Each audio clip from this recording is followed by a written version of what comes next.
সেদিনও আবেগের ঢেউয়ে ভেসে গিয়েছিল গোটা শহর। তার এবারের সফর যেন সেই মুহূর্তকে শুধু নস্টালজিয়া হিসেবে নয়, ফুটবলের ইতিহাসের এক ধারাবাহিকতা হিসেবে প্রতিষ্ঠা করল।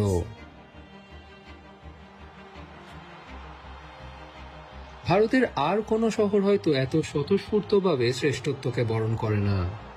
বিশ্বকাপ এলেই কলকাতার প্রায় অর্ধেক অংশ যেন মেসির দেশ হয়ে ওঠে।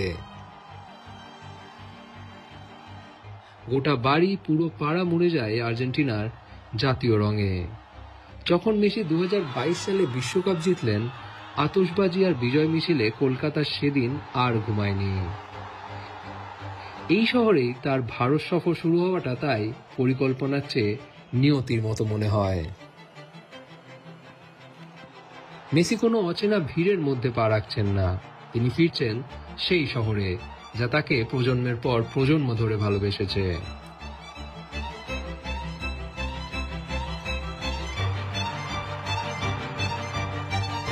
আর কলকাতার এই গভীর ফুটবল প্রেমের স্বীকৃতি স্বরূপ লেক টাউনে শ্রীভূমি স্পোর্টিং ক্লাব তৈরি করেছে লিওনেল মেসির এই 70 ফুট উঁচু মূর্তি।